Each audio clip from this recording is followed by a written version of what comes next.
So first building update for this week, the frame for the garage has gone up.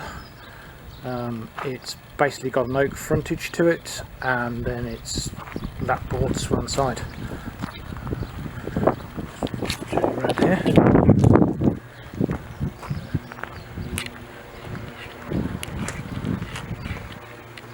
There we go. Still debating what colour we're actually going to paint it, or stain it I should say. Whether to go with something more natural oak to match the front oak trusses, or to actually paint it black to match the doors on the carriage house, to be decided. So at the moment, as you can see, it has no roof on it, so we have the felt to actually put on there. It's going to roll this down here, but Dave the builder will actually put that on, and the battening and the tiles at the same time. There's no point putting the felt on at the moment because it will just get blown off.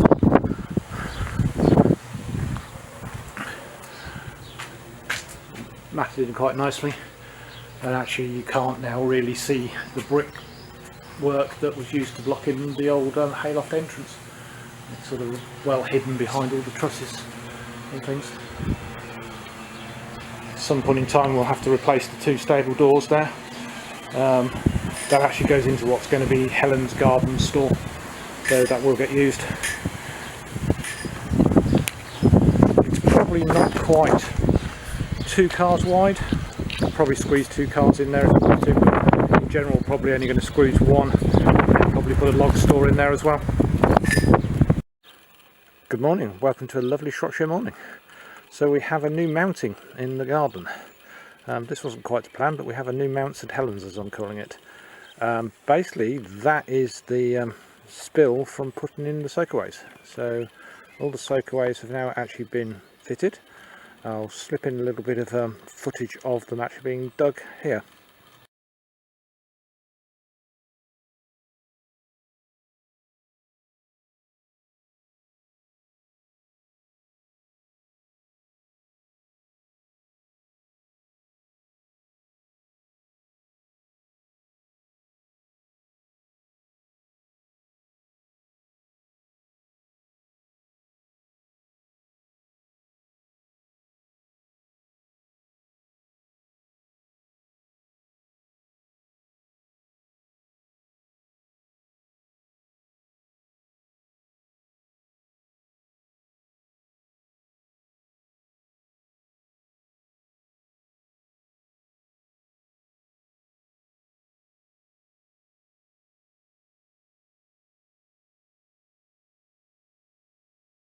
As you can see, we've got a nice long trench now right the way through the garden, going back towards the house. There's Helen topping up the bird feeders. Birds are absolutely desperate at the moment for food, so we're just giving them a bit of food on what is a barren desert of a garden at the moment. Welcome to the mud pit. So yes, basically soakaways are there in the middle, dug right down, covered in a membrane and gravel, and then the piping is actually run all the way along here, right the way back to the house, and basically connects in where these 3 manhole covers are. I'll tell you what 2 of them are. The one on the far right is actually the debris pit, so there's like a sump in there that collects any leaves etc. that comes off the house. You can pull out a metal basket to empty it. The one closest to us is actually a diverter, so in normal operations the water coming off the roof will actually go down to the soakaways I've just pointed to, but we actually have a valve in there that we can actually, or an opening we can block off, that will actually send some fresh water back down to the pond, which is behind me. So if we need to top the pond up, we can actually take the water off the roof, top of the pond, saves us using tap water to actually fill the pond up. The back one I think is just a normal inspection pit. I'll have to have a look at that in a minute. But yeah.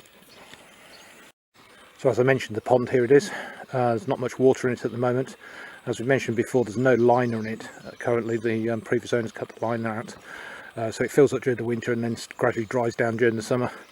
One of our jobs, once we've got the house all done, signed off, is actually to start working on the pond. probably in another couple of weeks when it's actually dried to nothing, I'll actually get in there and start to actually get rid of a lot of these this plantware growth that's in there at the moment. We cleared it out not last year, the year before, back to nothing, and as you can see it's filled back up with detritus at the moment, so we need to start working on that. The pipe I was talking about fills up from sort of mid picture there, runs under the grass here. There's the soakaway mount, back to the house, and there, just about see those diverters just there. So just an update on another ongoing process. As we said, we're going to actually put a gate through the hedge there, like a pedestrian access gate, so people can come up to the front door. Those two buckets, you can see the green and yellow buckets, are covering holes that we've dug down. They go down just about 600 mil, and into those will go those two steel pipes, steel joists, to actually support the gate. Bernard in the village has actually welded those on, so there are a couple of hinge things on there. You can see those. That's where the gate will attach to, and the actual gate itself is sitting over there. Again, Helen actually got this off eBay for I think £20, quite locally, so we went to fetch that. Bernard has cut out a section of it and actually put in that locking section in there, welded that up, and put the hinge attachments on the edges there, somewhere down there as well. So all we need to do now is actually get some postcrete, which is actually sitting in the back of my car, concrete the posts in and hang the gate. So that may or may not get done this weekend. So wasn't actually expecting to get this done today, but we have the new pedestrian gate fitted. So the two steel uprights have gone in, they've been concreted in, and the gate has been hung on it. So very nice, got a nice new lock set on it. We can just show you that there.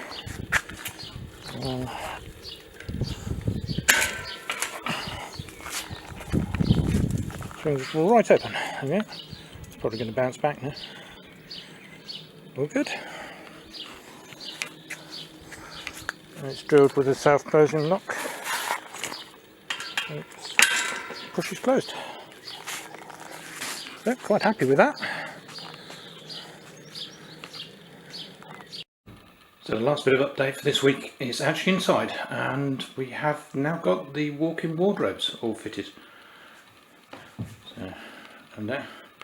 Still need to decide what colour to actually paint that end wall. It might actually go the same colour as the main walls in the bedroom, and we will probably almost certainly put a mirror at the end of it. But we're really pleased.